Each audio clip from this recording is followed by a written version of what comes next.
这天晚上，于右老又吃到良缘的鱼翅、烤鸭和瓦块鱼，俨然大乐。特别是他们陕西的蜜汁金枣，大有家乡风味。他说，少时做牧羊儿的时候就喜欢吃这种枣子。接着他就问惜春，荷花有没有消息呀？惜春说，明天可以答复你老人家了。我和钱化佛已经明白他们有故意拖延之意。第3天不得不再陪右老去走一次，哪里知道这天出版的《京报》，于一芬已把消息刊出，说是于右老花丛访恩人，并且把右老写赠惜春那副对联也注版登了出来。当时的《京报》销数很大。右老闻之，起初颇觉不悦，后来一想，却来访就亦不介意，而且说这消息传开来，也许更容易找到荷花的下落。这一晚，右老写字更多，群玉坊中人纷纷来求字，右老来者不拒，逐一问明名字，每人送一副嵌字联。正在大家高兴的时节，沈七妹翩然而至，打扮得珠光宝气，雍容华贵。一进门，首先见到钱化佛，就轻轻地对他说，想不到你会带于右老到这种地方来。大家知道他的来意，恐怕会闹出事来。钱化佛不出一声，只是指着我说，一切你可以问存人弟。我便把前后经过告诉他。沈七小姐展颜微笑，这时右老正在写字，见了沈七小姐，也搁笔问，你怎么会来的？沈七小姐很轻松地回答说，我来助助你们兴的。我在8岁时已经跟父亲到北方窑子里玩，所以今天我来并不出奇，而且等一下我还要写条子叫唐钗呢。我观察沈小姐的风度，颇有《红楼梦》中王熙凤那般爽脆，而又兼有秦可卿的那般温柔。这晚明明来意不善，但却面无愠色，令到一屋子的人都佩服她的度量。我与华佛两人偷偷地走到后房去找于一芬，则问他何以食言把消息漏出去。一芬说，我是《京报》记者，有文必录，本想过几天才发表，但是因为缺少好题材，所以也就顾不了许多。相信于右老也是记者出身，绝不会见怪我的。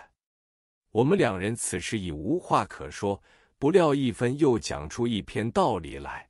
他说，长三堂子妓女的芳名，向来不用花字，用到花字的必然是么二堂子的妓女，如兰花、荷花、菊花等，所以于右老要找寻的荷花一定也是么二堂子中的。现在惜春老六摊你们生意，所以一天天地拖着，绝不会有结果的。我们听了他这一番话，觉得颇合情理。待到席中人散，我们陪着右老和沈七小姐回家，在车中，钱化佛就把于一芬的话转告右老，右老就说明天起再也不去了。这段事情我原本可以不写的，不过后来几年，许多报纸都登出了于右老赠与妓女的嵌字联，读者以为右老经常出入花丛，所以我把这段旧事写述出来，表明于右老的进入妓院是为了要找寻一个曾经庇护他的一个妇人，因为这妇人是妓院中人，而他在妓院中并不像一般人的抽烟打牌、纵情声色，只是一味的当众挥毫，对求字的人来者不拒。这就是昌门中发现于右老手写嵌字联的经过。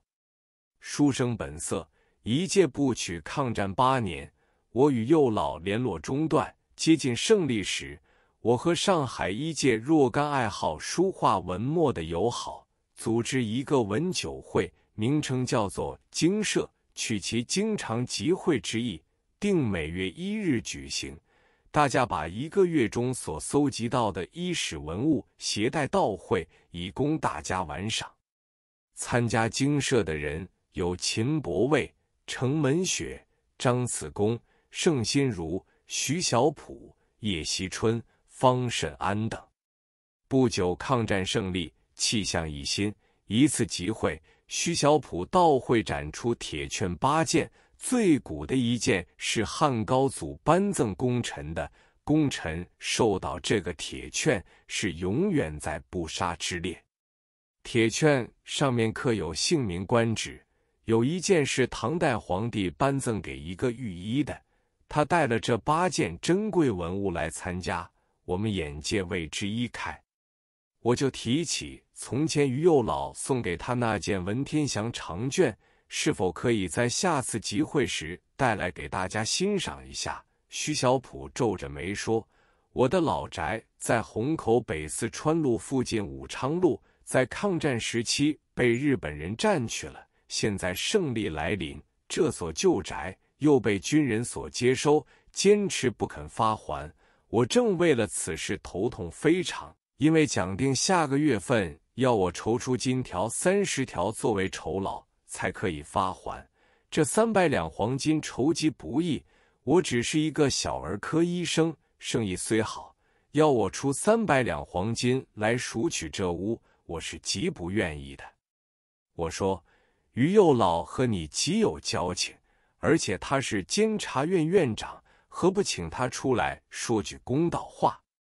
他说：“我早已向行政院、监察院以及敌产管理处交涉之在，因为事关军队霸占，3令5申都说应该发还，但是没有金条，总是不得要领。”我说：“等下次于右老来上海，我陪你同去，看他怎样讲法。”隔了3个月，于右老果然到了上海，住在碧勋路、金汾阳路监察使署。我就同徐小普去拜访他，右老正在进午膳，吃的是很简单的2菜1汤。徐小普就把武昌路老宅被占的事面告右老，右老说这件事早已命令发还，何以至今尚未办妥？徐氏便告诉他霸占的人赖着不肯走，勒索30条金条才肯迁出。右老听见这话，怒火中烧，说：“明早8点钟你到我这里来，我陪你向最高当局去申诉。”徐说：“好，我决定明天上午停诊，专门来办这件事。”